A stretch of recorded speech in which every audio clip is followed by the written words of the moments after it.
عزیز دوستو،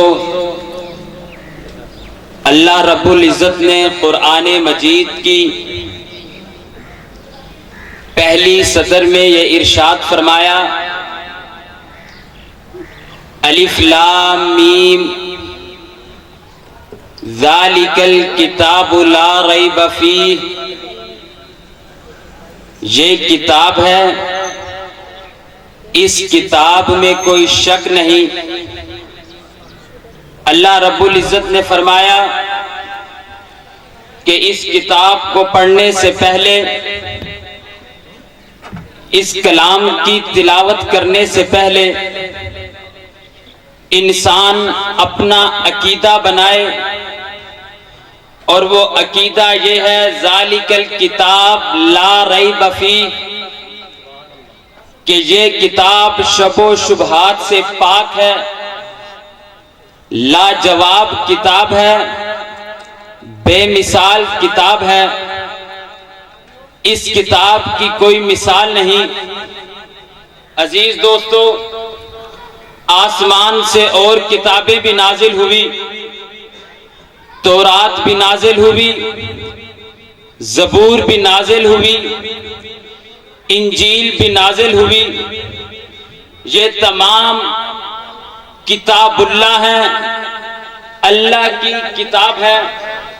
حضرت موسیٰ علیہ السلام سے فرمایا، اللہ رب العزت نے فرمایا موسیٰ کوہ طور پہ تشریف لے جائیں، آپ کو تورات کتاب دینی ہے۔ حضرت داؤد علیہ السلام سے فرمایا اپنے معبد خانے میں بیٹھ جائیں، آپ کو کتاب عطا کرنی ہے۔ حضرت عیسیٰ علیہ السلام سے فرمایا اپنے معبد خانے میں بیٹھ جائیں، آپ کو انجیل کتاب عطا فرمانی ہے۔ یہ ساری کتاب اللہ ہے، اور آقا علیہ السلام کو جو کتاب نازل فرمائی یہ قرآن مجید، اس کا اعزاز یہ بھی ہے کہ یہ کتاب اللہ بھی ہے، کلام اللہ بھی ہے۔ عزیز دوستو، اللہ کا کلام ہے یہ، باقی کتابیں کتاب اللہ ہے۔ تورات کتاب کی صورت میں آئی، زبور کتاب کی صورت میں آئی، انجیل کتاب کی صورت میں آئی، یہ ساری کتابیں کتاب کی صورت میں آئی، لیکن اللہ رب العزت نے جو آقا علیہ السلام پہ قرآن مجید نازل فرمایا، یہ کلام اللہ کبھی سورت کی شکل میں آیا، کبھی آیت کی شکل میں آیا، کبھی سپارے کے حصے کی صورت میں آیا، یہ آیا تو بکھر بکھر کر ہے۔ باقی کتابیں کتاب کی صورت میں آئی ہیں، کتاب کی صورت میں آ کر بکھر چکی ہیں۔ قرآن مجید بکھر کر آیا ہے، اور اس طرح بکھر کر یہ ایک مضبوط کتاب بن گئی ہے کہ قیامت تو آ سکتی ہے، لیکن یہ کتاب نہ کوئی توڑ سکتا ہے نہ ٹوٹ سکتی ہے۔ نعرہ تکبیر، شان رسالت، عظمت قرآن، شان قرآن، نعرہ تکبیر۔ عزیز دوستو، اللہ رب العزت ہمیں قرآن مجید سے، قرآن مجید کے پڑھنے والوں سے محبت عطا فرمائے۔ وقت انتہائی مختصر ہے۔ حضرت اکاڑوی اپنی کتاب میں لکھتے ہیں کہ یورپ میں ویلفیئر سوسائٹی میں ایک اجلاس منعقد ہوا۔ ان حضرات نے سوچا اتنے سارے مذاہب ہیں، کیوں نہ ایک مذہب کو اکٹھا کر لیا جائے، تمام لوگ اس مذہب پر آ جائیں۔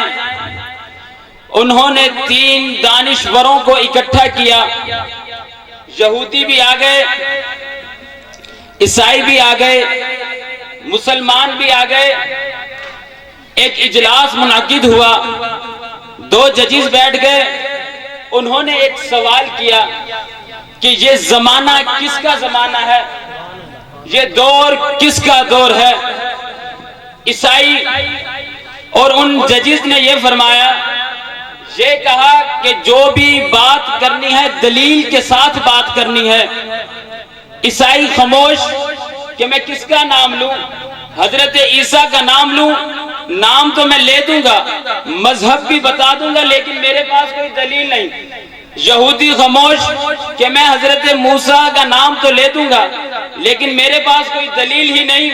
اتنے میں مسلمان کھڑا ہوا، قرآن مجید اٹھایا اور لہرا کر کہا، یہ زمانہ، یہ دور آقا علیہ السلام کا ہے، یہ زمانہ امام الانبیاء کا ہے، شافی محشر کا ہے، ساقی کوثر کا ہے، آمینہ کے لال کا ہے۔ اور یہ واضح ایک دلیل ہے، یہ مؤثر بھی ہے، تاثیر بھی ہے۔ اس کتاب کی کل بھی حفاظت ہوئی ہے، اس کتاب کی ہمیشہ حفاظت رہے گی۔ اللہ رب العزت ہمیں اس قرآن مجید پر عمل کرنے کی توفیق عطا فرمائے۔ وآخر دعوانا الحمدللہ رب العالمین۔